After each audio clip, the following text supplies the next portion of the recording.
Hello बच्चों, कैसे हैं आप लोग। तो हम लोग treatment of goodwill in partnership accounts वाला चैप्टर कर रहे थे और आज के लेक्चर में हम लोग सीखेंगे कि एडमिशन ऑफ अ पार्टनर और रिटायरमेंट या डेथ ऑफ अ पार्टनर के केस में हमें किस प्रकार से गुडविल की ट्रीटमेंट या एडजस्टमेंट करनी पड़ती है। तो चलिए बिना किसी देरी के मैं अपने लेक्चर को शुरू करता हूं।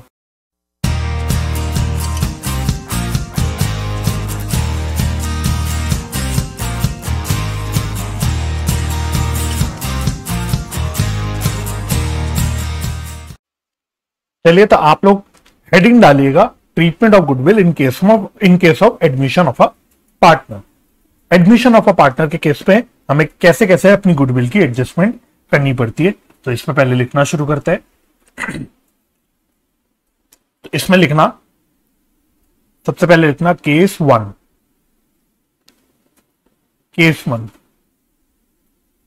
When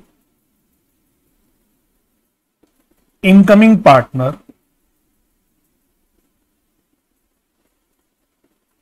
brings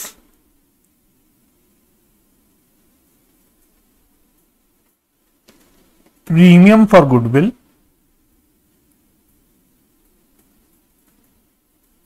in cash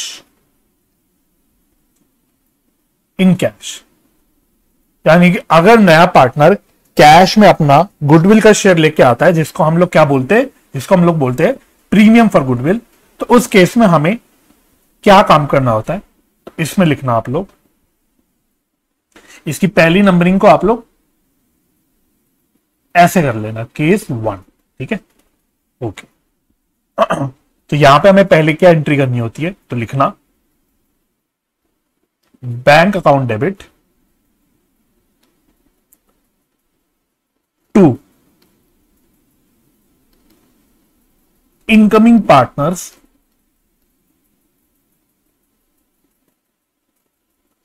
capital account to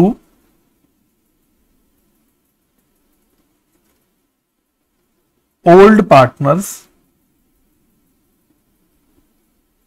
capital account। यहां पे प्रीमियम फॉर गुडविल जो आपने लिखा, इसके ब्रैकेट में आप लोग लिख लो, इसको हम शॉर्ट में बोल देते हैं पीएफजी। तो यहां पे अमाउंट क्या क्या आएगा, तो यहां लिखना कैपिटल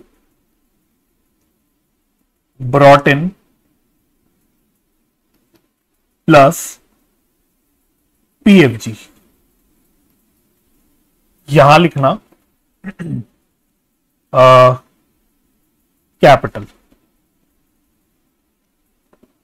ब्रॉट और यहां लिखना पीएफजी इन सैक्रिफाइसिंग रेशियो। पीएफजी इन सैक्रिफाइसिंग रेशियो यानी कि अगर नया पार्टनर कैपिटल के साथ साथ, देखो जब नया पार्टनर आएगा तो कुछ ना कुछ अपना कैपिटल का हिस्सा तो लेके आएगा, लेकिन अगर वो कैपिटल के हिस्से के साथ साथ अपना गुडविल का शेयर कैश में भी लेके आता है, जिसको हम लोग टेक्निकली बोल देते हैं प्रीमियम फॉर गुडविल, तो उस केस में हमें क्या एंट्री करनी होती है। तो बहुत सिंपल है भाई, बहुत सिंपल है। सपोज ऐसे लिख रहा हूं, मतलब आपको लिखने की जरूरत नहीं है, बस सुन लेना। सपोज नया पार्टनर जो है 1,00,000 रुपए का कैपिटल लाया प्लस 25,000 का पीएफजी लाया, तो फिर कैसे कैसे एंट्री हो जाएगी। तो टोटल वो कैश में लाया 1,25,000, वो कैश में लाया 1,25,000, तो कैश बोल लो या बैंक बोल लो, उसमें हम लोग 1,25,000 डाल देंगे। इसमें से 1,00,000 रुपए तो उसका खुद का कैपिटल है, तो अपने कैपिटल में वो 1,00,000 रुपए क्रेडिट हो जाएगा, मतलब उसके कैपिटल में 1,00,000 रुपए क्रेडिट हो जाएगा। और ये जो 25,000 का प्रीमियम फॉर गुडविल है, ये हम पुराने पार्टनर्स में बांट देंगे। किस रेशियो में, उनके सैक्रिफाइसिंग रेशियो में। क्योंकि अल्टीमेटली ये जो 25,000 रुपए का जो गुडविल का शेयर लेके आया है नया पार्टनर, वो क्यों लाया है, वो पुराने पार्टनर्स को कंपनसेट करने के लिए लाया है कि भाई पुराने पार्टनर्स आप अपना शेयर जो है सैक्रिफाइस कर रहे हैं, तो उसको उनको कंपनसेट करने के लिए लाया है। इसलिए हम लोग ये पुराने पार्टनर्स को दे देंगे सैक्रिफाइसिंग रेशियो में। ठीक है, तो एंट्री तो आपकी सिंपल बस ये है। अब यहां पर एक चीज मैं क्लैरिफाई कर देता हूं, क्योंकि हो सकता है जो बच्चों ने 12वीं पढ़ी होगी उनके मन में सवाल आएगा कि वो 12वीं में क्या करते थे, वो क्लास 12th में क्या करते थे। आपको लिखने की बिल्कुल भी आवश्यकता नहीं है, आप खाली सुन लेना, तो आपकी अगर कंफ्यूजन होगी कुछ तो वो क्लियर हो जाएगी। क्लास 12th में आप लोग क्या एंट्री करते थे जब ये केस होता था? बैंक को आप लोग डेबिट करते थे, नए पार्टनर के कैपिटल को आप क्रेडिट करते थे, और जो वो गुडविल का शेयर या प्रीमियम फॉर गुडविल कैश में लेके आता था, उसके लिए आप एक अकाउंट खोलते थे, प्रीमियम फॉर गुडविल अकाउंट। ये एंट्री आप लोग करते थे, और उसके बाद आप क्या करते थे, इस प्रीमियम फॉर गुडविल को आप पुराने पार्टनर्स में उनके सैक्रिफाइसिंग रेशियो में बांट देते थे, राइट। तो ये काम करते थे आप लोग क्लास 12th में। क्यों करते थे? क्योंकि ये सीबीएसई का प्रिस्क्राइब्ड अकाउंटिंग ट्रीटमेंट था, जो कि ठीक है, गलत नहीं है, नहीं गलत है, बट सीबीएसई बोलता था करने के लिए, इसलिए आप लोग करते थे। अब आईसीआई क्या कहता है? आईसीआई कहता है भाई देखो, इन दोनों एंट्रीज का नेट इफेक्ट देखो, दोनों एंट्रीज का नेट इफेक्ट देखो। प्रीमियम फॉर गुडविल क्रेडिट भी हो रहा है, और फिर जब हम उसको बांट दे रहे हैं तो वो डेबिट भी हो जा रहा है। तो प्रीमियम फॉर गुडविल का अकाउंट खुलते ही बंद हो जाएगा, तो उसको खोलने का कोई मतलब ही नहीं बचता। तो आप इस वजह इसके कि आप एक प्रीमियम फॉर गुडविल का अकाउंट खोल के दो एंट्री बनाओ, आप इस पूरे काम को एक ही एंट्री में निपटा दो, ऐसा आपका बोलता है क्या? आईसीआई। ये आईसीआई आपको बोलता है। तो बैंक अकाउंट को डेबिट करो, नए पार्टनर के कैपिटल को क्रेडिट करो उसके कैपिटल शेयर से, और डायरेक्टली आप पुराने पार्टनर्स में उनका जो प्रीमियम फॉर गुडविल का जो हिस्सा है वो सैक्रिफाइसिंग रेशियो में बांट दो। ठीक है, अकॉर्डिंगली आपकी यहां पे ये वाली एंट्री बन जाती है। तो आपको यहां पे अब प्रीमियम फॉर गुडविल अकाउंट खोलने की कोई भी जरूरत नहीं है, आपको स्ट्रेट अवे ये वाली एंट्री करनी है। बट उसके पीछे की कहानी मैंने आपको बता दी, तो आपको कभी कंफ्यूजन अराइज नहीं होनी चाहिए कि सर हम 12वीं में कुछ और करते थे, यहां पे कुछ और करते हैं। उसके पीछे का मैंने आपको रीजन बता दिया। ठीक है, तो यह आईसीआई ने आप पे मेहरबानी करी है, आपका काम उन्होंने आसान कर दिया। 12वीं में आपको दो एंट्री करनी पड़ती थी, यहां पे अब आपको एक ही एंट्री करनी है। ठीक है, तो ये सिंपल हो गया। तो ये एंट्री तो होगी ही होगी। अच्छा, सेकेंड एंट्री, सेकेंड लिखना, if premium for goodwill is withdrawn by old partners. अगर जो कैश में प्रीमियम फॉर गुडविल लेके आया नया पार्टनर, वो हमने पुराने पार्टनर्स को दे दिया, और पुराने पार्टनर्स फिर इसको विड्रॉ कर देते हैं, तो फिर आपको क्या एंट्री करनी पड़ती है? बहुत सिंपल एंट्री है, बहुत ही सिंपल एंट्री है। Old partners capital account debit to bank account. Again ये क्या होगा? ऑफ कोर्स ये होगा इन सैक्रिफाइसिंग रेशियो ओनली। ठीक है, तो मैं एक सवाल आपको देने वाला हूं आज होमवर्क में, वो आप सवाल करोगे तो आपको अच्छे से क्लियर हो जाएगा कि आपको कैसे करना होता है। तो और एंट्री बड़ी स्ट्रेट फॉरवर्ड है, और ये एंट्री आपकी वैसे 12th में भी सेम होती थी। अगर पुराना पार्टनर या पुराने पार्टनर जो है अपना गुडविल का जो शेयर उनको मिलता था वो विड्रॉ कर देते थे, तो हम लोग क्या एंट्री पास करते? Old partners capital debit to bank account. ठीक है जी, ये हो गया।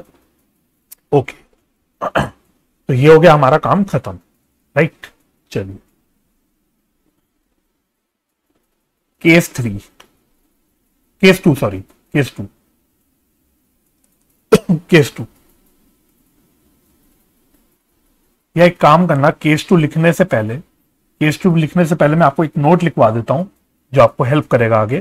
तो एक नोट लिखना इसके नीचे, छोटा सा नोट है, बड़ा note.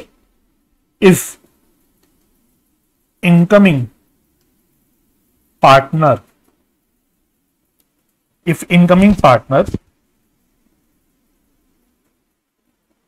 brings PFG in cash, it will be clearly mentioned in question। अगर प्रीमियम फॉर गुडविल कैश में पार्टनर लेके आ रहा है तो ये आपके क्वेश्चन में क्लियरली लिखा हुआ मिलेगा आपको। ठीक है, तो कभी भी आपको कंफ्यूजन में पड़ना ही नहीं है। अच्छा, अगर नया पार्टनर प्रीमियम फॉर गुडविल या कोई भी गुडविल का शेयर कैश में ना लेके आए तो क्या करना होता है? If goodwill share is not brought in cash, by the incoming partner, है ना। तो यहां पे आपको क्या काम करना होता है, तो लिख लो आप लोग यहां पे भी। फर्स्ट एंट्री आपकी वही है भाई, अगर गुडविल का शेयर कैश में नहीं भी लेके आ रहा, लेकिन कैपिटल तो अपना लेके आएगा भाई। कोई भी नया पार्टनर एडमिट होगा, ऐसा तो हो नहीं सकता कि वो बिना कोई भी कैपिटल इन्वेस्टमेंट के वो फर्म में एडमिट हो जाए, तो कैपिटल तो वो लेके आएगा। तो आपको क्या एंट्री करनी है, बैंक वाली एंट्री तो करनी है, लेकिन सिर्फ कैपिटल के लिए। तो इनकमिंग पार्टनर्स कैपिटल अकाउंट, ठीक है। तो जो भी कैपिटल वो कैश में लेके आएगा उसकी एंट्री पहले तो आपको करनी है। तो ये लिख लो आप लोग, capital brought in cash. Okay, ये सिंपल हो गया। अब भाई गुडविल का शेयर वो कैश में नहीं लेके आया, लेकिन नया पार्टनर पुराने पार्टनर्स को कंपनसेट तो करेगा, गुडविल की एडजस्टमेंट तो हमें करनी पड़ेगी। तो वो अब कैसे होती है, बहुत सिंपल है, वो फिर हम लोग कैपिटल अकाउंट के थ्रू कर लेते हैं। वो एडजस्टमेंट हम लोग कैपिटल अकाउंट के थ्रू कर लेते हैं। तो incoming partners capital account debit to old partners capital account. तो अमाउंट क्या क्या आएंगे लिख लो, यहां पे आएगा गुडविल शेयर, नए पार्टनर का जो भी गुडविल शेयर बनता है, इस पे स्टार मार्क कर लो, एक स्टार लगा लो। और यहां पे क्या आएगा, ओल्ड पार्टनर्स कैपिटल अकाउंट में सेम चीज इन सैक्रिफाइसिंग रेशियो, ठीक है। और इस स्टार का आप लोग यहां पे लिंक लगा देना कि गुडविल शेयर कैसे निकलता है। Goodwill share is equal to total goodwill of firm into incoming partners profit share. तो जो भी प्रॉफिट शेयर के लिए वो एडमिट हो रहा है ना, तो टोटल गुडविल जो भी होगी उसको मल्टीप्लाई कर देना है नए पार्टनर का जो भी प्रॉफिट शेयर है उससे, तो आपका गुडविल शेयर निकल आएगा। वैसे तो ये मैं ना भी लिखवाता तो आप अपने आप ये कर लेते, इतने आप लोग अब होशियार हो चुके हो और अपनी 12वीं में भी पढ़ चुके हो, बट फिर भी मैंने यहां पे लिखवा दिया ताकि आपको चीज याद रहे, ठीक है जी। Okay, case 3, case 3, when incoming partner pays goodwill privately। याद आया आप लोगों को कुछ ये लिखते हुए, ये केस भी आप लोग पढ़ते थे अपनी 12वीं में, है ना। तो अगर नया पार्टनर जो गुडविल पे तो करता है पुराने पार्टनर्स को, लेकिन प्राइवेटली करता है, यानी अंडर द टेबल, फर्म के बाहर ही पे हो जाता है ना, उनके घर जाके वो घर भी जाके पे कर देता है। तो उस केस में हम लोगों को क्या करना होता है, एक तो आपकी कैपिटल वाली एंट्री तो होती है। देखो भाई कैपिटल तो लाएगा ही लाएगा, ये तो मैं बार बार आपसे बोल रहा हूं, नया पार्टनर बिना कैपिटल लाए हुए फर्म में एडमिट हो ही नहीं सकता, तो भाई कैपिटल तो लाएगा वो। तो to incoming partners capital account, है ना। तो जो भी कैपिटल वो लेके आया उसकी एंट्री तो आप लोग करोगे कैपिटल ब्रॉट इन कैश। परंतु ध्यान क्या रखना है, इस केस में आपको कोई भी एंट्री नहीं करनी for goodwill adjustment. So no entry for goodwill adjustment, क्योंकि गुडविल का शेयर प्राइवेटली पे हो गया।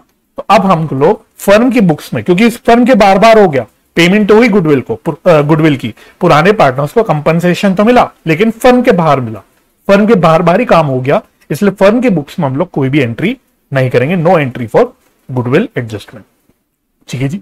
अच्छा, एक नोट लिख लो, हालांकि थोड़ा सा मुझे इररिलेवेंट लगता है, मुझे कम चांसेस लगते हैं कि आपको पूछा जाएगा, बट फिर भी मैं आपको एक नोट लिखवा रहा हूं just for the completeness of our concept coverage.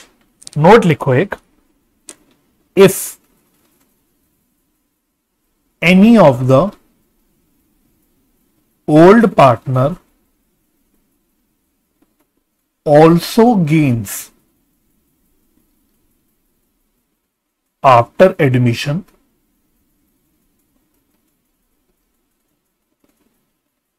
then such partners capital account will be debited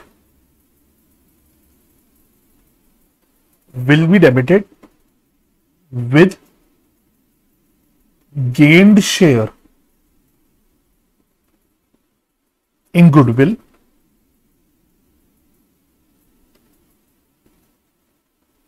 and will be credited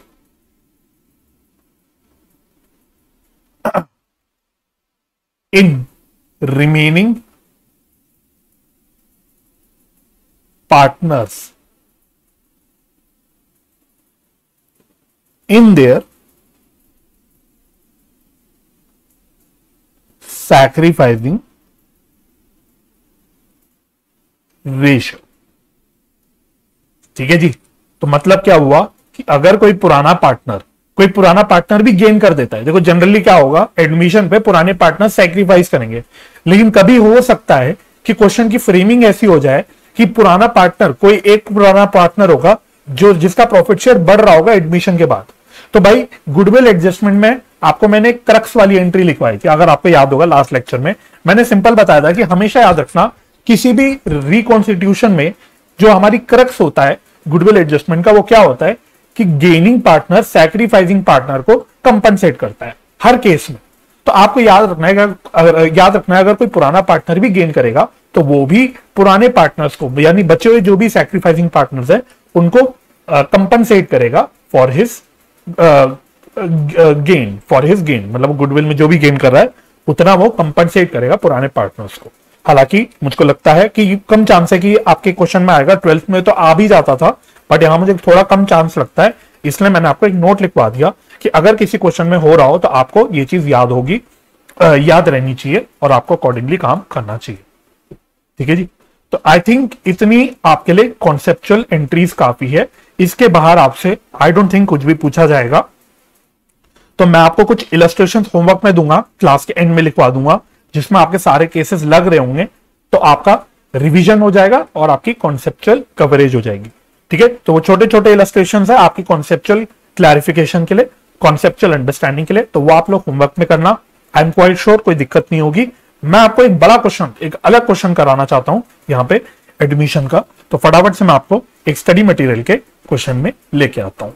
चलिए, तो आप लोग आइएगा इलस्ट्रेशन नंबर 11 पे।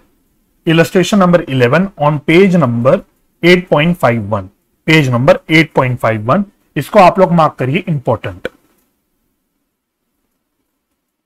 मार्क करिएगा।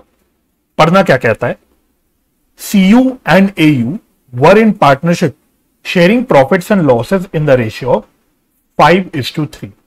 ठीक है। तो दो पार्टनर्स हैं, CU और AU, उनका प्रॉफिट शेयरिंग रेशियो है 5:3। On 1st of April 2020, they decided to admit AG into the partnership on following terms। ठीक है। तो छोटा सा एक वर्ड आई थिंक मिस हो गया यहां पे, into the partnership on the following terms। क्या क्या टर्म्स हैं? AG will bring ₹2 lakhs for as capital for 1/4 share. ठीक है। तो मैंने आपको क्या बोला है कि जब भी नया पार्टनर एडमिट होगा वो अपना कुछ ना कुछ कैपिटल जरूर लेके आएगा। तो यहां पे AG नया पार्टनर एडमिट हो रहा है, कितने शेयर के लिए एडमिट हो रहा है, ध्यान से पढ़ना, 1/4 शेयर के लिए एडमिट हो रहा है, और वो कितना कैपिटल लेके आ रहा है, 2 लाख रुपए का कैपिटल लेके आ रहा है। New profit sharing ratio shall be 2:1:1। तो नया प्रॉफिट शेयरिंग रेशियो आपको दे दिया after admission 2:1:1। CU was entitled to a salary of ₹2,000 per month. It was revised to 3,000 per month from 1st of October 2018। तो इस पॉइंट को mark करो star, ये star point है, इंपॉर्टेंट पॉइंट है। क्या यूज है आगे समझ आएगा जब हम लोग क्वेश्चन करेंगे, बट अभी आप लोग याद रखो मुद्दे की बात कि सीयू जो मतलब एक पुराना पार्टनर था उसको 2000 प्रति महीने की सैलरी मिलती थी, लेकिन ये सैलरी हमने 2000 से 3000 कर दी। कौन सी डेट से? 1 अक्टूबर 2018 से। ये आपको याद रखना है। फोर्थ में कहता है interest on capital was paid at 8% per annum, तो इंटरेस्ट ऑन कैपिटल भी है 8% पर एनम का।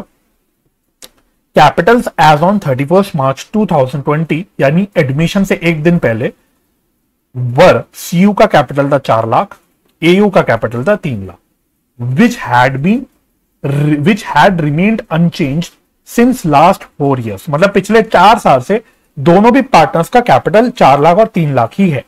ठीक है, पिछले 4 साल से कैपिटल इतना ही है, अनचेंज्ड है। अब इसकी ज्यादा पीछे कहानी में मत पढ़ना कि कैसे अनचेंज हो सकता है वगैरह वगैरह, जिस भी रीजन से अनचेंज है वो अनचेंज्ड है। ठीक है, आपको बस इतना याद रखना है। 6 में कहता है goodwill was to be valued on the basis of 3 years purchase of average adjusted weighted average profits of past 4 years। तो गुडविल वैल्यूएशन हमें कैसे करनी है? वेटेड एवरेज प्रॉफिट यूज करके करनी है, यानी एवरेज प्रॉफिट मेथड यूज करके करनी है, और on the basis of 3 years purchase, 3 साल की परचेज लेके करनी है, और एवरेज प्रॉफिट आपको पिछले 4 साल के लेनी है। दोबारा से बोल रहा हूं, याद रखना, इसमें हमें क्वेश्चन ने क्लियरली बोल रखा है कि हमें वेटेड एवरेज प्रॉफिट यूज करना है।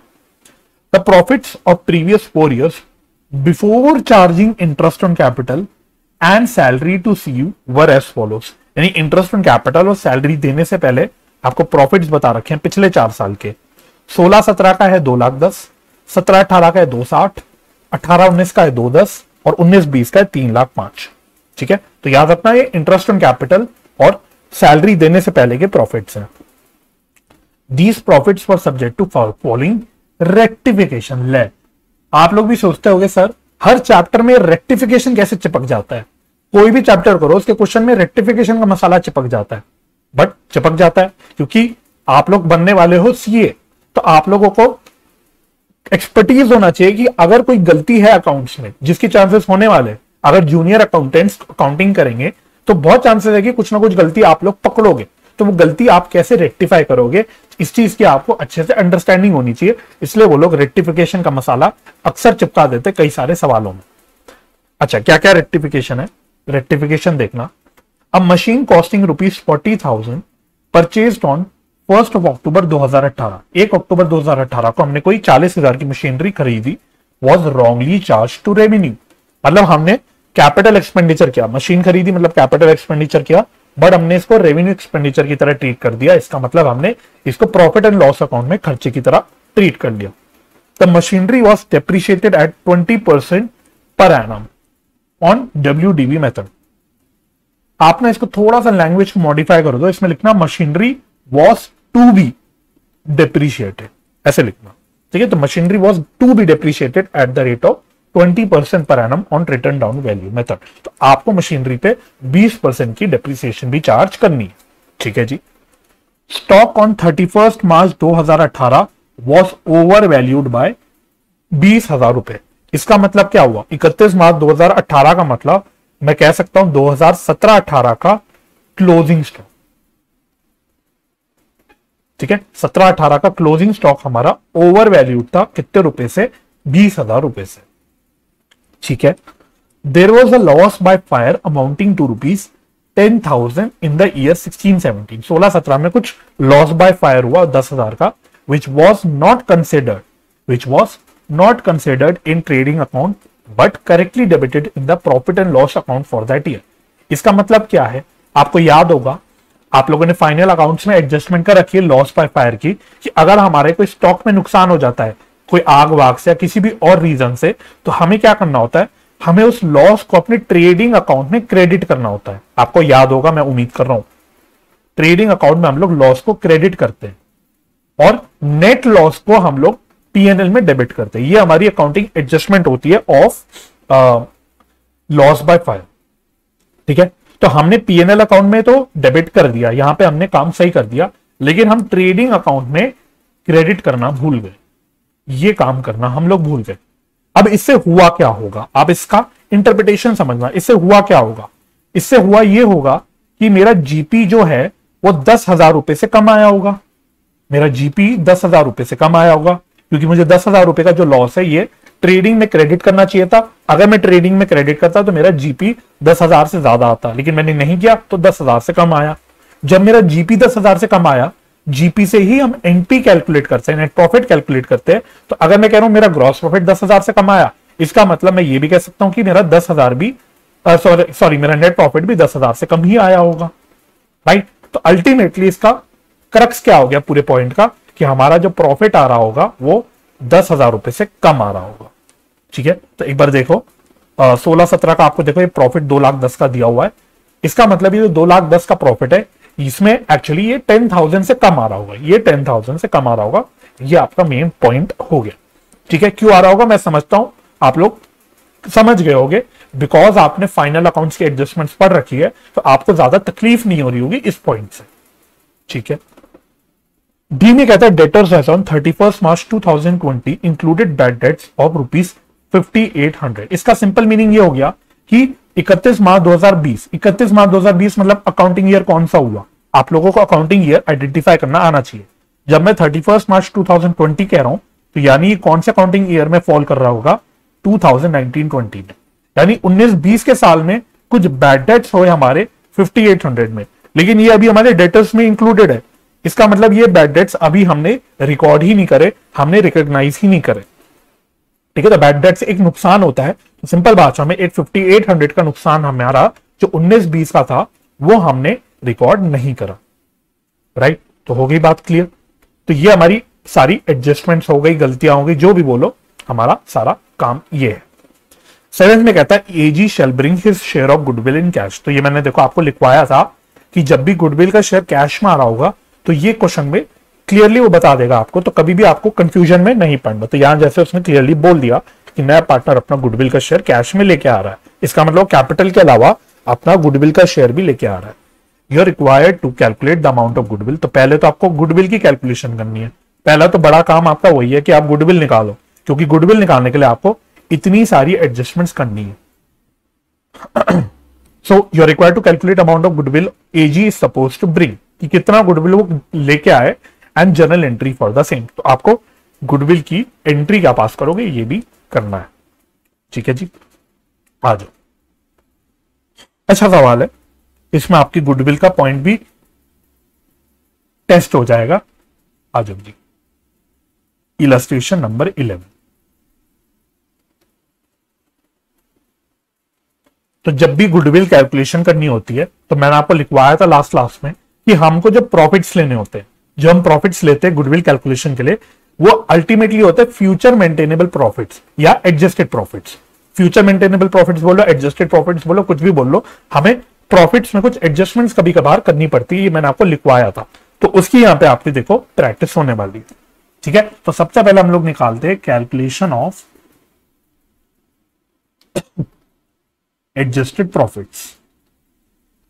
चलो, वैसे मुश्किल नहीं है अगर आप थोड़ा सा माइंड ओपन रख के करोगे। आ जाओ जी। तो देखो 4 साल के प्रॉफिट्स हैं।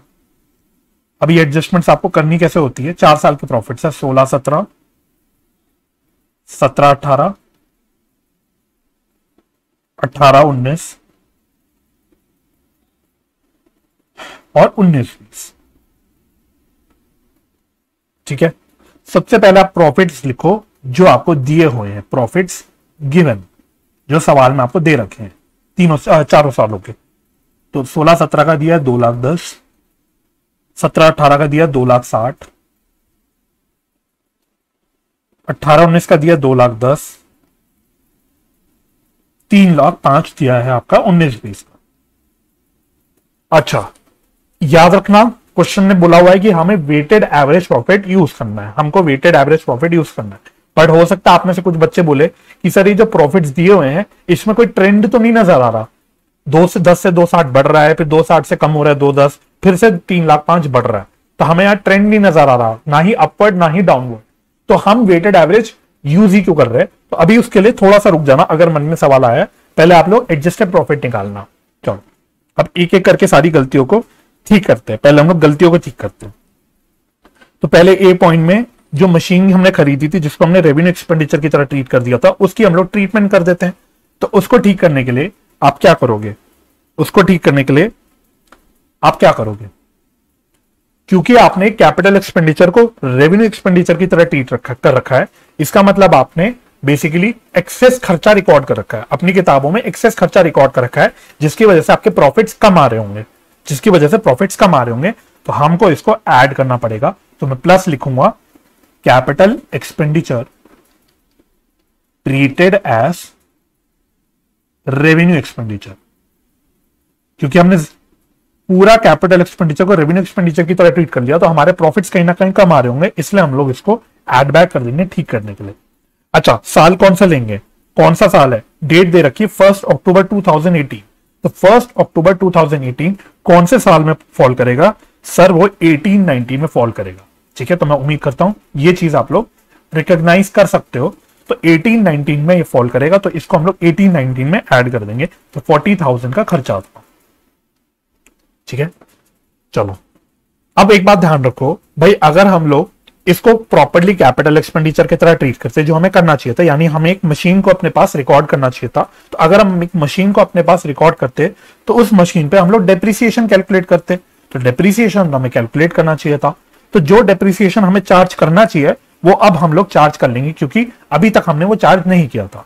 ठीक है, तो इवन दो कैपिटल एक्सपेंडिचर तो हमने ऐड बैक कर दिया, लेकिन उस पर जो डेप्रिसिएशन है वो तो हमारा खर्चा है, तो उसको हम लोग माइनस कर देंगे। तो डेप्रिसिएशन ऑन मशीन, अब वो डेप्रिसिएशन आएगा कितना सा, डेप्रिसिएशन आएगा कितना, तो ये मैं ब्रैकेट में कैलकुलेट कर लेता हूं।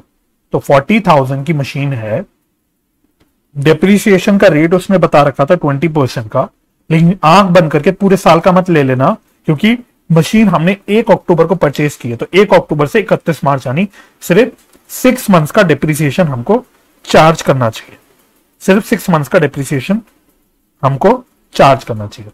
तो आ जाओ इंटू 6/12, इंटू 6/12 ये हो गया। तो ये कितना आएगा, ये आएगा 4,000, this will come out to be 4,000। अच्छा,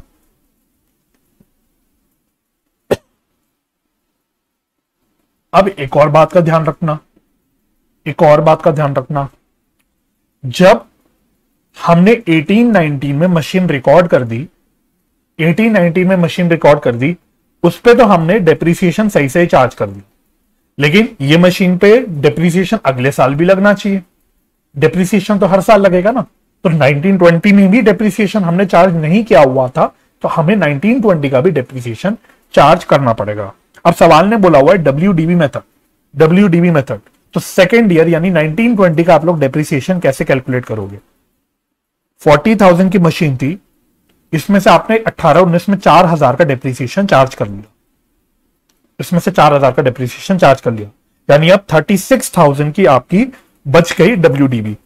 इस पे आप लोग अब 20% का डेप्रिसिएशन चार्ज कर लोगे फॉर फुल ईयर। ठीक है, 19-20 में तो पूरे साल का डेप्रिसिएशन लगेगा ना, तो पूरे साल का ये डेप्रिसिएशन आ जाएगा। तो ये आएगा मेरे ख्याल से कितना, 36,000, 3600, 7200, this will come out to be 7200। तो ये आपको याद रखना। ठीक है, तो इसमें मैं मार्क कर रहा हूं स्टार, ये चीज आपको अपने आप से दिमाग लगा के करनी है। रीजन समझ गए ना, क्योंकि 18-19 में जब हमने कोई मशीन खरीदी तो वो मशीन हमारे पास 19-20 को भी होगी, तो 19-20 का भी डेप्रिसिएशन हमें उस पर लगाना पड़ेगा। लेकिन हमने तो क्या कर रखा है, हमने तो इसको रेवेन्यू एक्सपेंडिचर की तरह ट्रीट कर रखा था, तो हमने 18-19, 19-20 में कोई भी डेप्रिसिएशन चार्ज करा ही नहीं, जो कि हमें करना चाहिए, तो वो हम लोग चार्ज करेंगे। ठीक है, तो पहली गलती हमारी इस प्रकार से रेक्टिफाई हो जाएगी। अच्छा, अब सेकेंड गलती देखो, सेकेंड गलती क्या थी, क्लोजिंग स्टॉक 2017-18 का, 2017-18 का क्लोजिंग स्टॉक ओवर वैल्यू था, तो ओवर वैल्यूएशन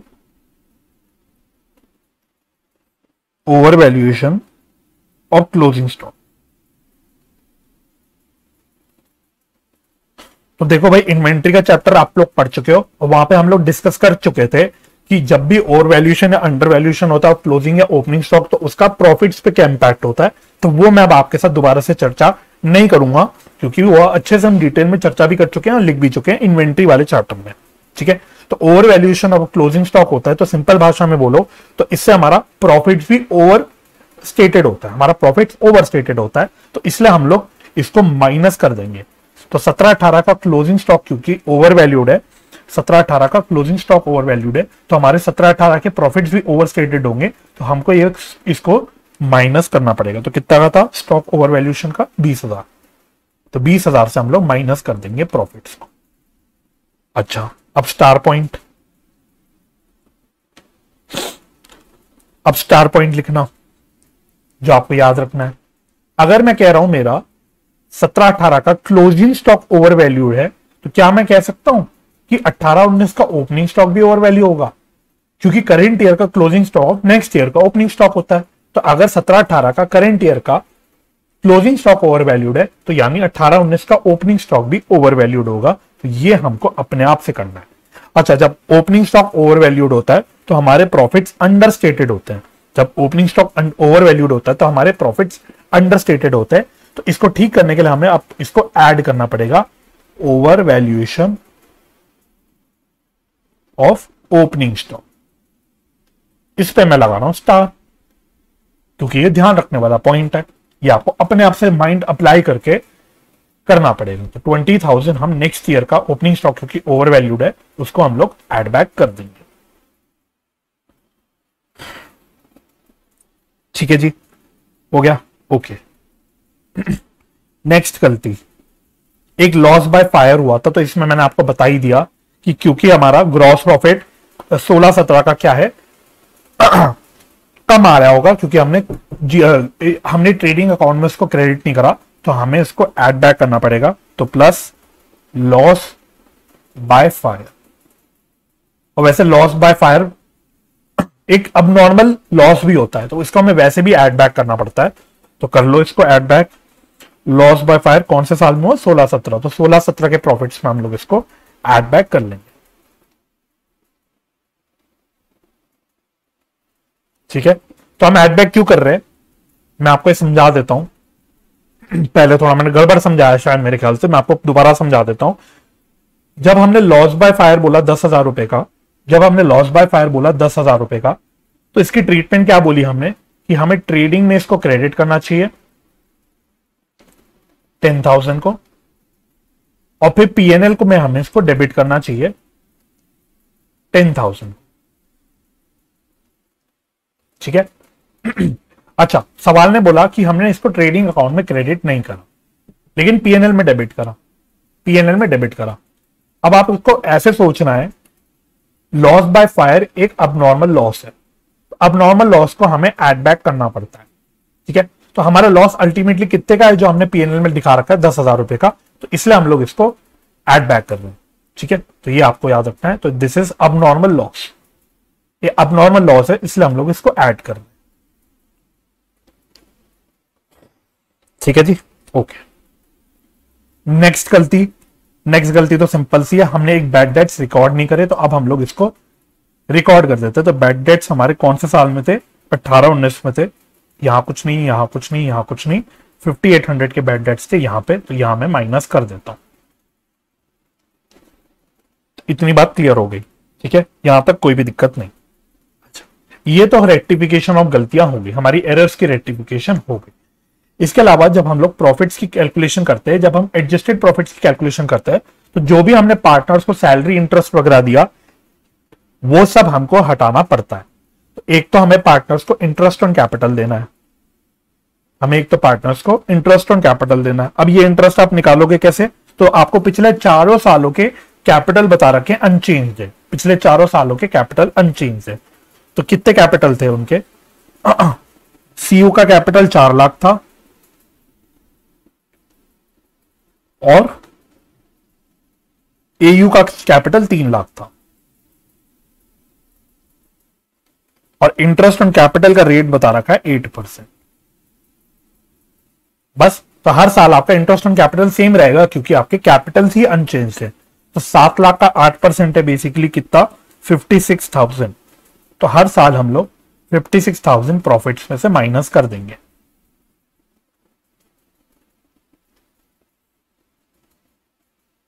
पहले तो ये सिंपल सी कहानी हो गई कि इंटरेस्ट ऑन कैपिटल जो भी पार्टनर्स को दे रहे हो आप, वो आपको सब माइनस करना है, ठीक है, एक प्रकार से, क्योंकि फर्म के पॉइंट ऑफ व्यू से काइंड ऑफ खर्चा तो है ही, है ना। चलो, इसके अलावा आपको एक सैलरी भी देनी, कौन से पार्टनर को, कौन से पार्टनर को, सीयू को, तो plus minus salary to CU, salary to CU. अब याद रखना ये 1 अक्टूबर 2018 तक तो कितनी थी, 1 अक्टूबर 2018 तक 2000 पर मंथ थी, तो 1 अक्टूबर 2018 को चेंज हुई, तो 1 अक्टूबर 2018 कौन से साल में फॉल कर रहा होगा, यहां पे, सॉरी यहां पे नहीं, यहां पे 1 अक्टूबर 2018 यहां पे फॉल कर रहा होगा, यानी 16-17 और 17-18 में तो ये सैलरी 2000 पर मंथ ही रही, ठीक है, तो 2016 पर मंथ ही रही, तो 2016 पर मंथ मतलब साल का हो गया 24,000, साल का हो गया 24,000, तो इन 2 साल में तो ये 24,000 ही रही, ठीक है। अच्छा, 18-19 में ये सैलरी चेंज हो गई, 18-19 में बीचों बीच साल में सैलरी चेंज हो गई, तो 18-19 की सैलरी अभी निकाल लेंगे, पहले मैं 19-20 की सैलरी की बात करता हूं, मैं इस साल की सैलरी की बात करता हूं, तो इस पूरे साल तो सैलरी कितनी रही होगी, 3,000 पर मंथ, 3,000 पर मंथ मतलब साल का हो गया 36,000, साल का हो गया 36,000, इस साल में 36,000 माइनस कर देता हूं। अब इस साल कितनी सैलरी माइनस करूंगा, 18-19 में कितनी सैलरी माइनस करूंगा, तो इसकी कैलकुलेशन मैं आपको करके दिखा देता हूं यहां पे, ठीक है, आप वैसे कैलकुलेटर पे भी कर सकते हो, बट मैं आपकी क्लैरिफिकेशन के लिए यहां पे करके दिखा रहा हूं कि 2018-19 में कितनी सैलरी आएगी।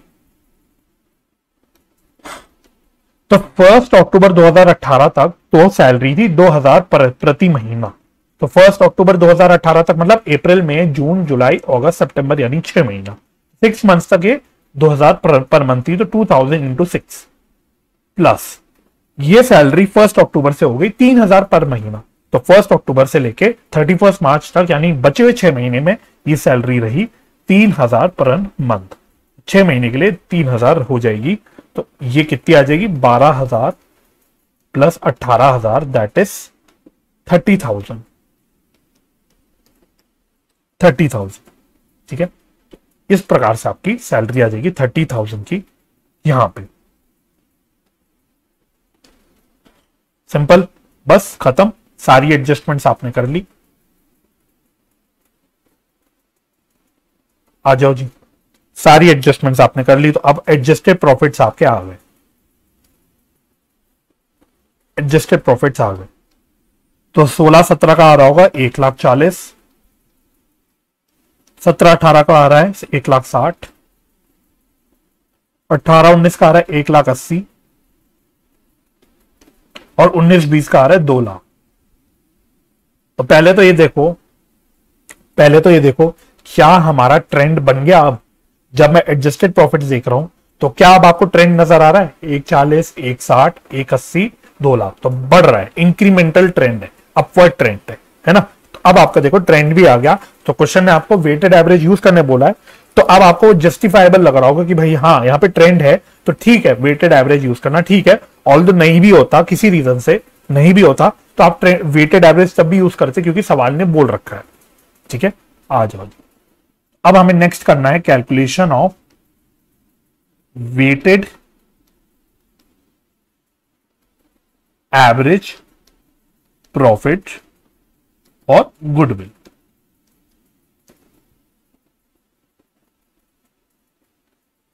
आ जाओ जी, ईयर्स, अब हम लोग टेबल फॉर्म में इसको इस प्रकार से कर लेते हैं, तो 4 साल ले लो, 16-17, 17-18, 18-19, 19-20। एडजस्टेड प्रॉफिट्स कितने हैं आपके, अब आप एडजस्टेड प्रॉफिट्स लोगे 140, 160, 180, 2 लाख, ठीक है। अच्छा, वेट्स लेने हमको, सर वेट्स तो सवाल में दिए नहीं, वेट्स तो सवाल में दिए नहीं, तो हम हमेशा लास्ट ईयर मतलब लेटेस्ट ईयर को हाईएस्ट वेट देते हैं और सबसे पुराने साल को सबसे कम वेट देते हैं, अकॉर्डिंगली हमारे वेट्स क्या हो जाएंगे 1, 2, 3, 4, ठीक है। अब प्रोडक्ट निकाल लो, प्रोडक्ट निकाल लो, मतलब अगर एडजस्टेड प्रॉफिट्स ए है, वेट्स बी है, तो प्रोडक्ट हो गया ए इंटू बी। तो ये आ गया 140, ये आ गया 320, ये आ गया 540, ये आ गया 8 लाख।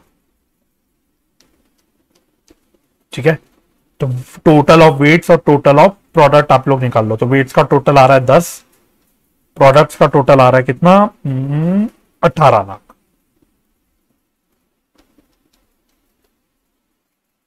ठीक है, तो अल्टीमेटली मेरे वेटेड एवरेज प्रॉफिट्स कितने आ गए, 18 lakh divided by 10, that is 1,08,000। ठीक है, ये 4 इयर्स के हैं। ठीक है, 4 साल के वेटेड एवरेज प्रॉफिट्स है। तो देयरफॉर गुडविल कितनी हो गई, गुडविल कितनी हो गई, तो weighted average profit 1,80,000 into number of years purchase that is 3, यानी 5,40,000। 5,40,000। अच्छा, क्वेश्चन ने बोला था एजी जो है नया पार्टनर वो कैश में गुडविल लेके आएगा, तो कितना गुडविल उसको लेके आना चाहिए, तो share of AG in goodwill to be brought in cash. या फिर इसको आप शॉर्ट में पीएफजी भी लिख सकते थे, प्रीमियम फॉर गुडविल। बाकी पीएफजी मत लिखना, प्रीमियम फॉर गुडविल लिखना पूरा। तो अगर टोटल गुडविल 5,40,000 है, टोटल गुडविल 5,40,000 है, और इसमें प्रॉफिट शेयर है एजी का 1/4, तो इसका गुडविल शेयर कितना बन गया, इंटू 1/4, दैट इज 1,35,000। 1,35,000। ठीक है, ओके। अब गुडविल एंट्री करनी है, गुडविल की एंट्री करनी है, उसके लिए आपको गेन सैक्रिफाइस वगैरह निकालना पड़ेगा, आपको सैक्रिफाइस या गेन जो भी है वो निकालना पड़ेगा। तो कैलकुलेशन ऑफ, मैं लिख देता हूं सैक्रिफाइसिंग रेशियो। ठीक है, तो एडमिशन के केस में क्या होता है, पुराने पार्टनर सैक्रिफाइस करते हैं, इसलिए हम लोग सैक्रिफाइसिंग रेशियो का यूज करते हैं। आ जाओ जी, तो सीयू की बात करो, तो इसका निकालने का तरीका मैंने एक सिंपल फंडा आपको पिछले लेक्चर में लिखवा दिया था, new minus old, new minus old. ठीक है, तो सीयू की बात करो, सीयू का न्यू शेयर कितना है, सीयू का न्यू शेयर है 2/4, ओल्ड शेयर कितना था 5/8 माइनस 5/8। तो सिंप्लीफाई कर देते हैं इसको, तो नीचे 8 ले लेते हैं, तो 4 माइनस 5/8 दैट इज, ये आ रहा है -1/8। माइनस में आने का मतलब हमने बोला था सैक्रिफाइस होता है। सिमिलरली एयू की बात करो, तो एयू का न्यू शेयर है 1/4, पुराना शेयर था 3/8, तो सिंप्लीफाई करो तो 8 कॉमन ले लिया या एलसीएम ले लिया, तो 2 minus 3/8 that is -1/8। Again minus मतलब सैक्रिफाइस, राइट। अच्छा, तो देयरफॉर सैक्रिफाइसिंग रेशियो कैसे निकालोगे, सैक्रिफाइसिंग रेशियो का मतलब हमने लिखा था कि ratio in which sacrificing partner sacrifice their share. तो किस रेशियो में सैक्रिफाइस कर रहे हैं, तो देखो सीयू सैक्रिफाइस कर रहा है 1/8, एयू सैक्रिफाइस कर रहा है 1/8, तो अगर इसको मैं सिंप्लीफाई कर दूं तो ये आ जाएगा 1:1। तो ये मेरी बन गई सैक्रिफाइसिंग रेशियो। ठीक है, बस अब जर्नल एंट्रीज कर लो। तो वैसे तो क्वेश्चन ने आपसे गुडविल की एंट्री मांगी थी, अकॉर्डिंगली सोल्यूशन में उन्होंने सिर्फ गुडविल वाले पार्ट की एंट्री कर रखी है, बट आप इसमें पूरी एंट्री करके भी दिखा सकते हो, कोई भी दिक्कत की बात नहीं। पूरी एंट्री मतलब जो मैंने आपको कॉन्सेप्ट में लिखवाई, तो bank account debit to AG's capital account to CU's capital account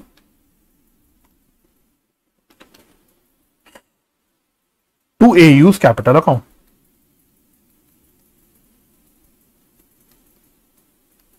ठीक है, अच्छा बैंक में कितना आएगा, बैंक में कितना आएगा, कैपिटल लाया, पार्टनर 2 लाख का कैपिटल ला रहा है और गुडविल कितना ला रहा है 1,35,000, तो 3,35,000, 3,35,000 इतना पैसा वो कैश में लेके आ रहा है। इसमें से 2 लाख तो उसके कैपिटल में चला गया और रिमेनिंग 1,35,000 सैक्रिफाइसिंग रेशियो में हम लोग पुराने पार्टनर्स में बांट देंगे। तो कितना कितना बट रहा है, 67,500 और 67,500। ठीक है, हालांकि आंसर में उन्होंने सिर्फ गुडविल वाले पार्ट की एडजस्टमेंट दिखा रखी है। अगर मैं आपको यहां पे दिखाऊं, ये देखो, खाली गुडविल वाले पार्ट की एडजस्टमेंट दिखा रखी है, लेकिन आप पूरी एंट्री भी कर लोगे तो कोई दिक्कत नहीं है। क्वेश्चन ने टेक्निकली मांगा था सिर्फ कि आप एक तो गुडविल का अमाउंट निकालो कि कितना लाना चाहिए नए पार्टनर को, और उसकी जर्नल एंट्री भी दिखाओ। Journal entry for the same लिखा था। ठीक है, इसलिए उन्होंने मांगा तो स्पेसिफिकली गुडविल के लिए था एंट्री, बड़ा पूरी भी एंट्री दिखा सकते हो, आपका काम तब भी ठीक हो जाएगा। ठीक है जी, तो बस इस प्रकार से आपको ये सवाल करना था, तो मैं उम्मीद करता हूं आपको ये समझ आ गया होगा। चलिए, अब लास्ट कॉन्सेप्ट के हेडिंग डालना, treatment of goodwill in case of retirement या डेथ। तो आपने change in profit sharing ratio में कैसे गुडविल की एडजस्टमेंट करनी पड़ती है ये सीख लिया पिछले लेक्चर में। एडमिशन के केस में क्या करना पड़ता है वो भी आपने आज के लेक्चर में सीख लिया। अब लास्ट हमें सीखना है रिटायरमेंट और डेथ के केस में कैसे करना होता है। अब यहां पे हम रिटायरमेंट और डेथ को साथ ही कवर कर लेते हैं, क्योंकि बिल्कुल सेम ट्रीटमेंट होती है दोनों भी केस। ठीक है, क्योंकि रिटायरमेंट और डेथ में दोनों में भी अल्टीमेटली कहानी सेम ही होती है। दोनों में अल्टीमेटली कहानी सेम ही होती है कि अगर तीन पार्टनर्स है एक्स, वाई और जेड, तो एक पार्टनर या तो रिटायर कर जाता है या मर जाता है। अल्टीमेटली वो फर्म छोड़ के चला जाता है। वो रिटायर करेगा तब भी फर्म छोड़ के जाएगा, और खुदा ना खास्ता मर गया तो भी वो फर्म छोड़ के ही जाएगा। इसलिए इन नेट इफेक्ट, इन नटशेल, काम सेम ही चीज हो रही होती है, इफेक्ट सेम ही आ रहा होता है। इसलिए हम लोग यहां पे एक साथ ही पढ़ लेते हैं। अच्छा, रिटायरमेंट या हो या डेथ हो, दोनों भी केस में आपको समझना है कि जनरली यहां पे क्या होता है। जो पुराना पार्टनर चला जाता है, चाहे रिटायर होता है चाहे मर जाता है, वो क्या करता है, वो सैक्रिफाइस करता है भाई, क्योंकि अब वो चला गया तो अब उसको फ्यूचर में प्रॉफिट्स मिलेंगे नहीं, तो उसका जो भी प्रॉफिट शेयर है वो सैक्रिफाइस हो गया। और जो पुराने पार्टनर्स होते हैं या कंटिन्यूइंग पार्टनर्स हम बोलते हैं, कंटिन्यूइंग पार्टनर्स बोलते हैं, जैसे एक्स और वाई, ये क्या है, ये कंटिन्यूइंग पार्टनर्स है। अब पुराने पार्टनर का शेयर वो ले लेते हैं, एक्स और जेड पुराने पार्टनर्स का रिटायरिंग पार्टनर या मरा हुआ पार्टनर होता है, डिसीज पार्टनर होता है, उसका शेयर पुराने पार्टनर्स ले लेते हैं, कंटिन्यूइंग पार्टनर्स ले लेते हैं। तो इनका बेसिकली क्या होता है, ये करते हैं गेन, ये गेन करते हैं। अब गुडविल एडजस्टमेंट में करना क्या होता है, गेनिंग पार्टनर सैक्रिफाइसिंग पार्टनर को कंपनसेट करता है। यहां पे हम बोलेंगे कि जो कंटिन्यूइंग पार्टनर्स है वो डिसीज पार्टनर या रिटायरिंग पार्टनर को कंपनसेट करेंगे। ठीक है जी, तो क्या इसकी एंट्री बनेगी, एंट्री लिख लेना आप लोग, इसमें एंट्री लिख लेना। क्या एंट्री होगी,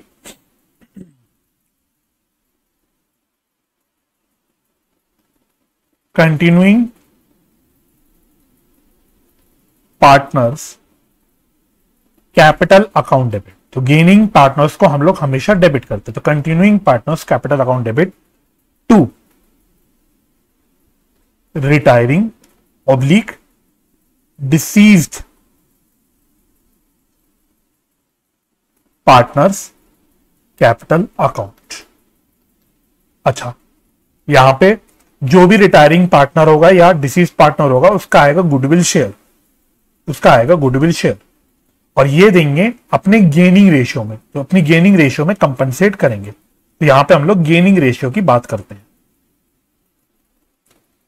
ठीक है जी, तो बस यही मुद्दे की एंट्री जो आपको याद रखनी है। इसके अलावा आपको एक नोट लिखवा देता हूं, एक नोट लिख लेना। नोट जैसे मैंने एडमिशन में लिखवाया था, just in case, just for the sake of complete coverage मैं नोट लिखवा रहा हूं। मुझे चांस कम लगता है कि आपको यूज करना पड़ेगा, but if any of the एक minute,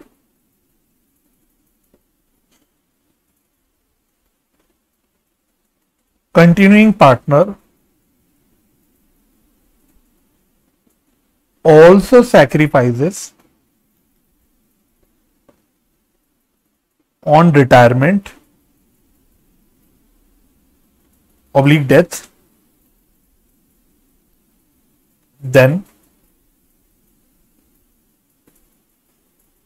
other partners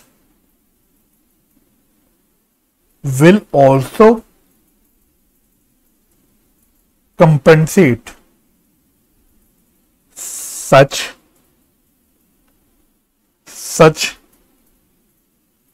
sacrificing partner by crediting the sacrificing partners capital account. ठीक है, तो मुद्दे की बात क्या है भाई, अगर रिटायरमेंट पे या डेथ पे, मैंने क्या बोला कि जनरली रिटायरमेंट या डेथ पे जो पुराने जो कंटिन्यूइंग पार्टनर्स होते हैं वो करते हैं गेन, लेकिन अगर कभी रिटायरमेंट या डेथ पे कोई कंटिन्यूइंग पार्टनर है जो सेक्रीफाइस कर जाता है, तो उस केस में हमें उस सेक्रीफाइसिंग पार्टनर को भी कंपनसेट करना पड़ेगा। तो उस केस में हम लोग रिटायरिंग या डिसीज पार्टनर को तो उसका गुडविल शेयर देंगे ही देंगे, साथ ही साथ हम लोग सैक्रिफाइसिंग पार्टनर्स के जो भी सैक्रिफाइसिंग पार्टनर होगा उसके भी कैपिटल अकाउंट को क्रेडिट करेंगे उसके गुडविल शेयर से। ठीक है, तो अगर कभी ऐसा हो गया तो आपको ये चीज पता होनी चाहिए, इसलिए मैंने आपको लिखवा दिया। ठीक है, राइट, ओके। तो एक रिटायरमेंट का जो क्वेश्चन है वो मैं आपको होमवर्क में दूंगा, एक क्वेश्चन है डेथ का है बेसिकली जो आपके प्रैक्टिकल क्वेश्चन में दिया हुआ है, वो मैं आपके साथ डिस्कस कर लेता हूं। चलिए आइएगा आप लोग प्रैक्टिकल क्वेश्चन नंबर 1 पे। प्रैक्टिकल क्वेश्चन नंबर 1, इसको मार्क करना इंपॉर्टेंट, अच्छा क्वेश्चन है ये भी। पेज नंबर भी ये बता देता हूं, पेज नंबर है 8.56। ठीक है, याद रखना हम लोग हमेशा लेटेस्ट स्टडी मटेरियल फॉलो करते हैं, तो अभी आपके इंस्टीट्यूट के वेबसाइट पे जो लेटेस्ट स्टडी मटेरियल आया हुआ है उसको ही हम फॉलो करते हैं। आप उसको डाउनलोड भी कर सकते हैं, मैंने लिंक डिस्क्रिप्शन में दे रखा है, हर अपनी लेक्चर में मैं डिस्क्रिप्शन में लिंक दे देता हूं, तो आप उसको डाउनलोड कर लेना। चलो, तो कहता है Wise, Clever and Dull were trading in partnership sharing profits and losses 4:3:3 respectively. पता नहीं ये जगह जगह वर्ड्स को उन्होंने स्किप क्यों कर रखा है, एनीवे तो 3 पार्टनर्स हैं, उनका प्रॉफिट शेयरिंग रेशियो आपको दे रखा है। The accounts of the firm are made up to 31 December every year. इसका मतलब क्या हुआ, इसका मतलब ये है कि हमारी फर्म कैलेंडर ईयर फॉलो करती है अपनी अकाउंटिंग पर्पस के लिए। ठीक है, okay. The partnership provided inter alia that. अच्छा, इंटर एलिया का क्या मतलब होता है, कभी कभी बच्चे पूछ लेते हैं। Inter alia means what, it means among other things. Among other things मतलब हमारे पार्टनरशिप डीड में बहुत सारी चीजें लिखी हुई है, तो उन चीजों के अलावा हम आपको सिर्फ मतलब की चीज बता रहे जो हमारे सवाल से रेलिवेंट है। ठीक है, तो इतना इंपॉर्टेंट नहीं होता है वर्ड वैसे क्वेश्चन के पॉइंट ऑफ व्यू से, बट फिर भी बच्चे पूछ लेते हैं कि इसका वर्ड का मीनिंग क्या है, इसलिए मैंने आपको बता दिया। चलो, तो कहता है हमारे पार्टनरशिप में क्या प्रोवाइड था, मतलब पार्टनरशिप डीड में क्या लिखा हुआ था। तो partnership deed provided that on the death of a partner the goodwill was to be valued at 3 years purchase of average profit of the 3 years, underline करना up to the date of death, up to the date of death। तो हमें goodwill कैसे value करना है, 3 years purchase, 3 साल की purchase लेनी है of what, of average profit of 3 years up to the date of death. ठीक है, तो इसको आप लोग अंडरलाइन करना। After deducting interest on capital at the rate of 8% on capital employed and a fair remuneration of each partner। तो हमको इसमें से इंटरेस्ट ऑन कैपिटल और रेम्यूनरेशन पार्टनर की सैलरी की डिडक्शन करनी है। तो जिस प्रकार से पिछले सवाल में करी थी हमने गुडविल कैलकुलेट करने के लिए, सेम हमें यहां पे भी करना है। The profits are assumed to be earned evenly throughout the year. तो इसको भी आप अंडरलाइन करना। इस लाइन का रिलेवेंस क्या है ये आपको बाद में मैं बताऊंगा जब मैं आपके साथ क्वेश्चन सॉल्व करूंगा, बट इसको आप अंडरलाइन कर लेना। ठीक है, क्यों ये लाइन दी हुई है, किसी रीजन से दे रखी है आपको यहां पे ये लाइन, वो मैं आपको बता दूंगा। On 30 June 2019 Wise died and it was agreed on his death to adjust goodwill in the capital accounts without showing any amount of goodwill in the balance sheet. तो इस पूरी लाइन में सिर्फ एक ही मतलब की इंफॉर्मेशन है, क्या, डेट ऑफ डेथ। तो वाइस जो हमारा पार्टनर था उसकी डेथ हो गई कौन सी डेट को, 30 जून 2019 को। इसके अलावा गुडविल तो हम कैपिटल अकाउंट से एडजस्ट करते हैं, हम गुडविल को रेज नहीं करते फालतू में, क्योंकि वो AS 26 के खिलाफ होता है। ये चीज हमने ऑलरेडी सब कॉन्सेप्ट में लिख रखी है, तो बाकी चीज तो हमारे लिए उतनी काम की नहीं है। याद क्या रखना है, डेट ऑफ डेथ याद रखनी है। It was agreed for the purpose of valuation of goodwill that the fair remuneration for work done by each partner would be ₹15,000 per annum. तो पार्टनर्स की सैलरी आपको कितनी लेनी है, 15,000 per annum, and the capital employed would be ₹1,56,000। तो capital employed आपको 1,56,000 लेनी है, क्योंकि इस कैपिटल एम्प्लॉयड पे आपको इंटरेस्ट ऑन कैपिटल की कैलकुलेशन करनी है। ठीक है, तो ऊपर बोल रखा था ना 8% ऑफ इंटरेस्ट ऑन कैपिटल, तो इस पे आपको 8% के हिसाब से इंटरेस्ट ऑन कैपिटल की कैलकुलेशन करनी है। ठीक है, Clever and Dull were to continue the partnership sharing profits and losses equally after death of Wise. तो वाइस के डेथ के बाद ये अपने इक्वली प्रॉफिट्स को शेयर करेंगे, यानी इनका बचे हुए पार्टनर्स का कंटिन्यूइंग जो रेशियो है प्रॉफिट शेयरिंग रेशियो हो रहेगा 1:1 का। The following were the amounts of profits of earlier years before charging interest on capital employed and salary. लिखना चाहिए था उनको, लिखना चाहिए था, बट ये अंडरस्टूड है कि सैलरी और इंटरेस्ट ऑन कैपिटल दोनों से पहले, हालांकि यहां पे सवाल की फ्रेमिंग ऐसी कर रहे हैं कि यहां पे उन्होंने लिखना चाहिए। ठीक है, तो आप लोग चाहे लिख लेना, इंटरप्रिटेशन है, कॉमन सेंस है कि भाई क्योंकि वो आपको सैलरी की भी एडजस्टमेंट करने बोल ही रहा है, ऊपर उसने इंस्ट्रक्शन दे ही रखी है, तो ऑफकोर्स जो उसने प्रॉफिट्स दे रखे होंगे वो इंटरेस्ट ऑन कैपिटल और सैलरी से पहले दे रखे होंगे।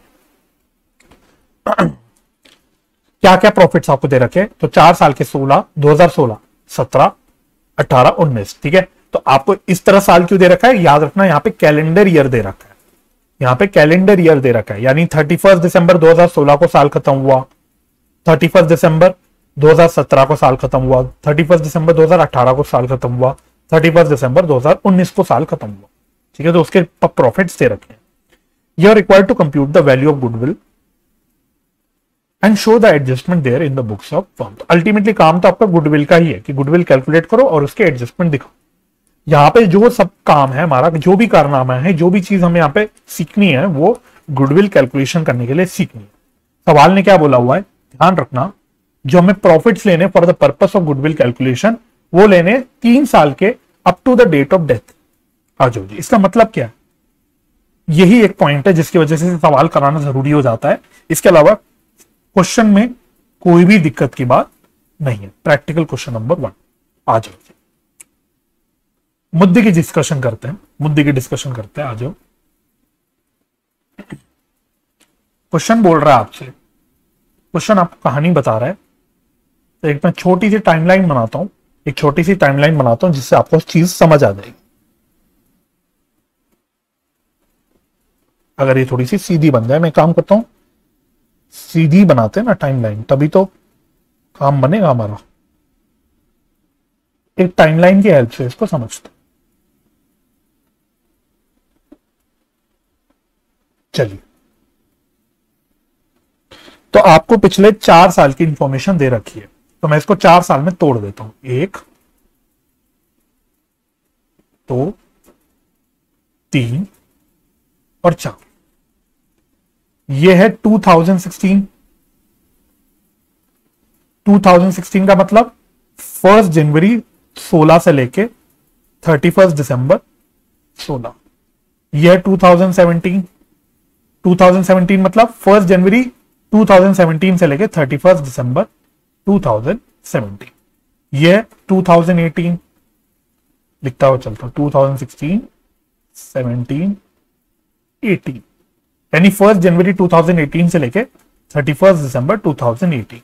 और फाइनली ये है 2019, यानी 1 जनवरी 2019 से लेके 31 दिसंबर 2019। अच्छा, तीनों साल के आपको प्रॉफिट्स कितने कितने दे रखे हैं, यहां पे मैं लिख देता हूं। इस साल का दे रखा है 67,200, इस साल का दे रखा है 75,600, इस साल का दे रखा है 72,000 और इस साल का दे रखा है 62,400। ठीक है, ये आपको प्रॉफिट्स दे रखे। डेट ऑफ डेथ उसने सवाल में बता रखी है 30 जून 2019। 30 जून 2019, तो 30 जून 2019 कहां मानूं, बिल्कुल साल के आई थिंक बीचों बीच होगा, 30 जून 2019। तो यहां पे पार्टनर की डेथ हुई, ठीक है। अब सवाल ने बोला हुआ है आपसे, सवाल ने आपसे ये बोला है कि जब आप प्रॉफिट्स की कैलकुलेशन करोगे, जब आप 4 साल के प्रॉफिट्स ले रहे हैं, बेसिकली सवाल ने बोला आपको एवरेज प्रॉफिट्स लेने हैं 4 साल के, 3 साल के, सॉरी 3 इयर्स का आपको एवरेज प्रॉफिट लेने हैं, लेकिन कब से, डेट ऑफ डेथ तक के 3 साल के। यानी अगर 30 जून 2019 को डेथ हुई है तो आपको पता है कौन से 3 साल के प्रॉफिट्स लेने पड़ेंगे, आपको इस डेट से 3 साल पीछे जाना पड़ेगा, तो यहां पे आ रहा है 30 जून 2018, यहां पे आ रहा है 30 जून 2017 और यहां पे आ रहा है 30 जून 2016। तो आपको इस डेट से लेके इस डेट तक के प्रॉफिट्स लेने हैं अपनी एवरेज प्रॉफिट कैलकुलेशन करने के लिए। ठीक है, तो यानी कि इन शॉर्ट आपको 1 जुलाई 2016 से लेके कहीं ना कहीं 30 जून 2019 तक के प्रॉफिट्स लेने हैं।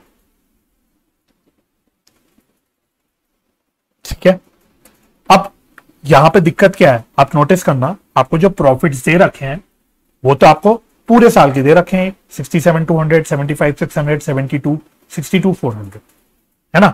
आपको यहां टुकड़ों टुकड़ों के तो प्रॉफिट्स दे नहीं रखे, आपको तो यहां से 30 जून से लेने हैं प्रॉफिट्स, यहां तक के प्रॉफिट्स लेने हैं। तो उसके लिए सवाल ने एक लाइन लिखी हुई थी, एक बार अब मैं वो लाइन आपको दोबारा से पढ़ाता हूं, ये वाली लाइन जिसको मैंने हाईलाइट भी करा था, earned evenly throughout the year. इसका मतलब क्या है, आप ये अज्यूम करो, हालांकि प्रैक्टिकल अजम्पशन नहीं है, प्रैक्टिकली ऐसा नहीं होगा, बट आप ये अज्यूम करो कि पूरे साल के जो प्रॉफिट्स हैं वो इवनली अराइज हो रहे हैं। इसका मतलब हर महीने इक्वल इक्वल प्रॉफिट हो रहा होगा। तो अगर सिंपल भाषा में बोलूं, अगर 2016 का टोटल प्रॉफिट उसने दे रखा है 67,200 का, तो इसका मतलब प्रॉफिट पर मंथ इक्वल रहेगा 67,200 डिवाइड बाय 12। तो कितना आ रहा है, ऐसे निकाल देता हूं, 5600, यानी 5600 पर मंथ के आपके प्रॉफिट से आप ऐसा मानो हर महीना इक्वल इक्वल प्रॉफिट आप कमा रहे हो। इसका मतलब ये वो आपसे कह रहा। ठीक है, तो इसका मतलब आपको करना क्या है पता है, इस डेट से इस डेट तक के प्रॉफिट्स लेने में, दूसरे पेन से लेता हूं इसको,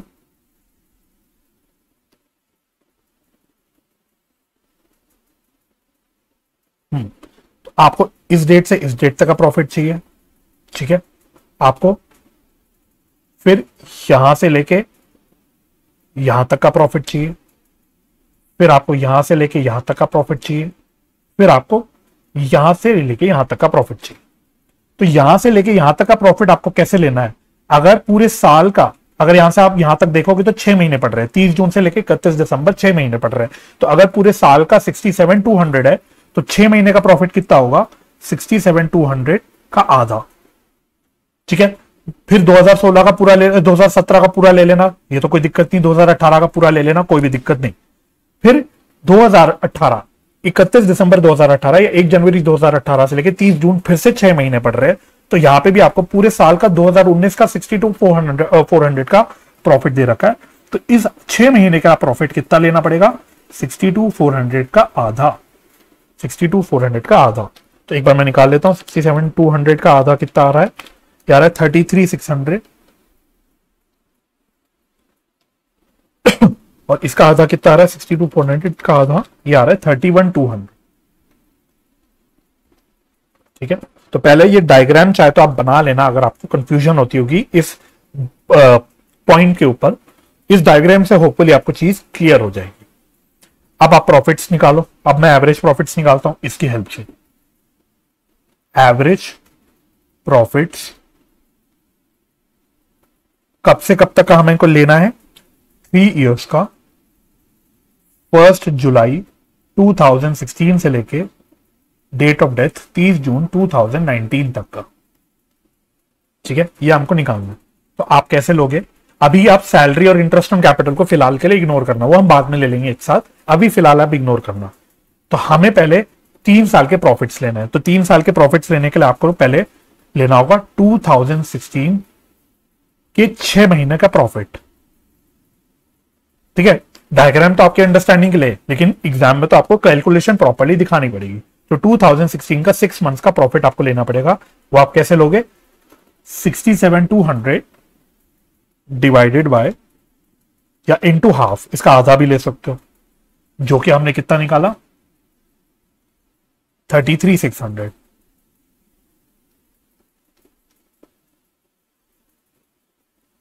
ठीक है, फिर 2017 का तो पूरा प्रॉफिट ले सकते हो, तो 2017 का मैं फुल ईयर का प्रॉफिट ले लेता हूं, कितना है, 75,600। उसके बाद 2018 का मैं फुल ईयर प्रॉफिट ले सकता हूं। टाइमलाइन से समझ आ रहा होगा, ये रहा 2018 का कितना है 72,000। और फिर हमको अगेन 2019 का हमको लेना है अप टू 30 जून का, दैट इज 6 मंथ्स का प्रॉफिट लेना है। तो ये मैं कैसे ले लूंगा, पूरे साल का प्रॉफिट मुझे दे रखा है 62,400 का, तो इसका आधा ले लूंगा, 62,400 का आधा। तो ये मैंने कितना निकाला था 31,200। बस ये आपने ले लिया 3 साल का प्रॉफिट, ये आपने 3 साल का प्रॉफिट ले लिया। अब आप इसको ऐड कर दो, तो टोटल कितना आ गया 33,600, 75,600, 72, 31,200। तो ये टोटल आ रहा है 2,12,400, 2,12,400। ठीक है, टोटल हो गया ये। तो एवरेज प्रॉफिट कितना हुआ, एवरेज प्रॉफिट इसको आप डिवाइड कर दो 3 से, तो अल्टीमेटली तो 3 साल का ही लिया ना अपने प्रॉफिट, तो 3 से डिवाइड कर दो, ये आ रहा है 70,800। ठीक है, तो ये एवरेज प्रॉफिट पर एनम है। जब हम एवरेज प्रॉफिट निकालते हैं तो हम ईयरली प्रॉफिट निकाल रहे हैं कि ऑन एन एवरेज हर साल का प्रॉफिट कितना है। तो ये आपका एनुअल या ईयरली प्रॉफिट दे रखा है। बस अब इसमें से आप इंटरेस्ट ऑन कैपिटल माइनस कर दो पूरे साल का, और पार्टनर्स रेम्यूनरेशन माइनस कर दो।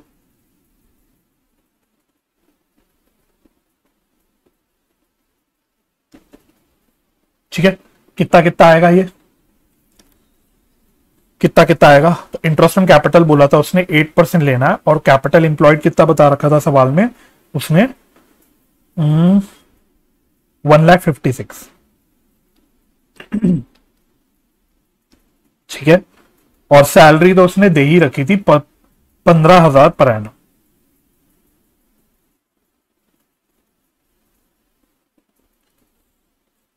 लेकिन 15,000 पर एनम उसने क्या दे रखी थी, एक बार पढ़ते हैं क्वेश्चन में दोबारा से, किधर गया।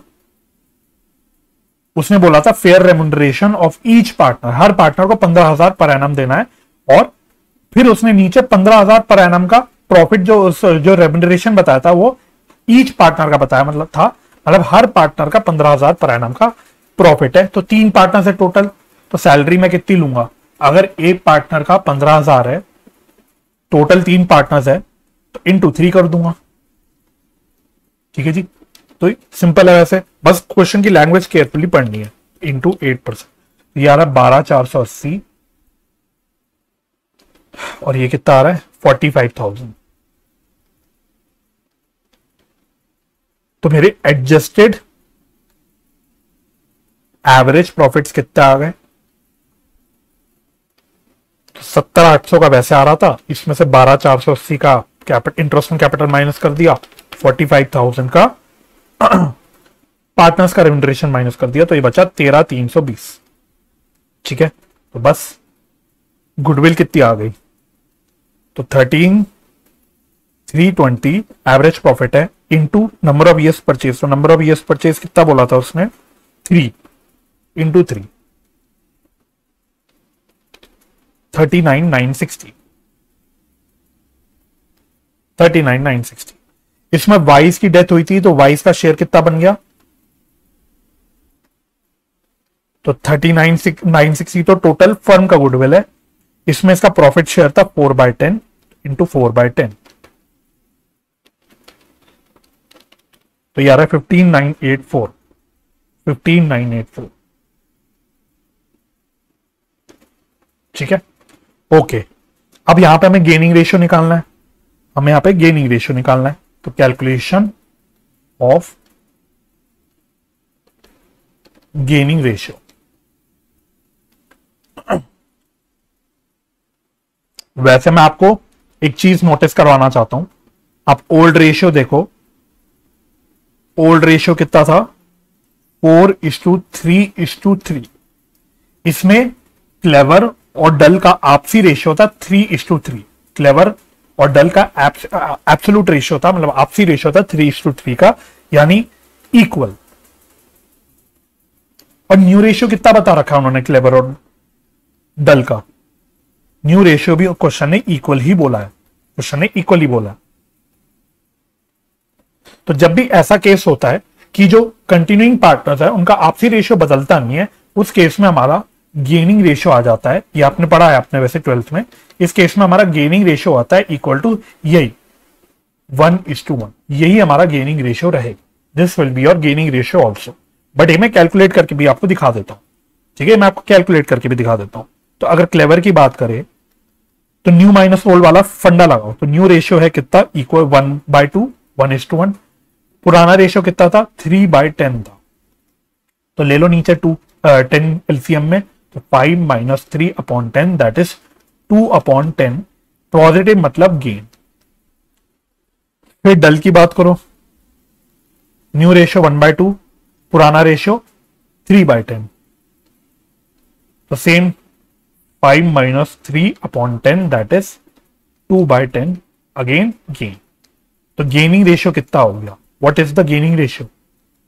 2/10 इज टू 2/10 दैट इज 1:1। ठीक है, तो ये मैंने आपको निकाल के भी दिखा दिया, बट शॉर्टकट लगा लेना तो 1:1 ऐसे ही आप लोग निकाल लोगे। बस अब जर्नल एंट्री करनी है। तो जर्नल एंट्री में कोई प्रॉब्लम है क्या? क्या जर्नल एंट्री सीख रखी है? ओल्ड पार्टनर्स या continuing partners capital account debit, तो clevers capital account debit, dulls capital account debit to deceased partners capital account, यानी वाइस कैपिटल अकाउंट। तो इसका शेयर कितना निकाला था? वाइस का हमने शेयर निकाला था 15,984, 15,984। 15,984 को आप इसको गेनिंग रेशियो में यानी इक्वली डिस्ट्रीब्यूट कर दो या डेबिट कर दो, 799 799। तो ये मैंने क्या किया, ये मैंने इसको गेनिंग रेशियो में कर दिया 1:1। ठीक है जी, तो आप आंसर चेक कर लेना, यही हमारा आंसर बनेगा। राइट, तो हो गया। तो इसी के साथ आपका कॉन्सेप्ट खत्म, चैप्टर खत्म। अब मैं आपको कुछ होमवर्क दे देता हूं, फटाफट से होमवर्क छाट के दे देता हूं। होमवर्क तो हमने दो मोटे मोटे कॉन्सेप्ट्स किए, एक एडमिशन का गुडविल एडजस्टमेंट का ट्रीटमेंट और रिटायरमेंट और डेथ का गुडविल एडजस्टमेंट का ट्रीटमेंट। तो इन दोनों पे मैं आपको एक एक सवाल दे देता हूं। तो इलस्ट्रेशन नंबर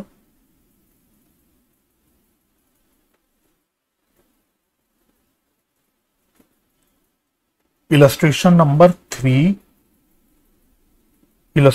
3, 4, 5 और 6। ठीक है, ये एडमिशन का है, ये एडमिशन का क्वेश्चन है। तो इसमें आपके जो भी मैंने सारे केसेस डिस्कस किए आपके साथ, वो सारे के सारे यहां पे कवर हो जाएंगे। जब नया पार्टनर कैश में गुडविल शेयर लाता है तो क्या, जब नया पार्टनर गुडविल शेयर नहीं लाता तो क्या, अगर गुडविल का शेयर प्राइवेटली पे होता है तो क्या। तो सारे आपके केसेस यहां पे मोटे मोटे कवर हो जाएंगे। ठीक है, इसके अलावा इलस्ट्रेशन नंबर 10, हाँ इलस्ट्रेशन नंबर 10 रिटायरमेंट का है। इलस्ट्रेशन नंबर 11 तो मैंने करा दिया, एक प्रैक्टिकल क्वेश्चन भी है वो भी मैंने करा दिया। तो इतना आप लोग होमवर्क में कर लेना, तो ये चैप्टर आपका अच्छे से कंप्लीट हो जाएगा। राइट, तो इसी के साथ चैप्टर कंप्लीट। तो मैं उम्मीद करता हूं ये लेक्चर आपको हेल्पफुल लगा होगा, ये चैप्टर आपको समझ आ गया होगा। अगर आपको ये वीडियो लेक्चर अच्छा लगा तो इसको लाइक और शेयर जरूर करना। चैनल सब्सक्राइब नहीं किया तो चैनल सब्सक्राइब कर देना, ताकि आप ये फ्री वीडियो लेक्चर्स का लाभ उठा पाओ। अगर आपको फ्यूचर वीडियोस की नोटिफिकेशन चाहिए तो बेल आइकन भी प्रेस कर देना। ठीक है जी, तो मुझे अपना समय देने के लिए बहुत बहुत धन्यवाद। अपना ख्याल रखिए, परिवार का ख्याल रखिए, हंसी खुशी रहिए, एक दूसरे की मदद करते रहिए और पॉजिटिव माइंडसेट से पढ़ाई करते रहिए। मैं आपसे मिलूंगा नेक्स्ट वीडियो लेक्चर में, जिसमें हम लोग एडमिशन वाला चैप्टर स्टार्ट करेंगे। तब तक के लिए bye bye and take care.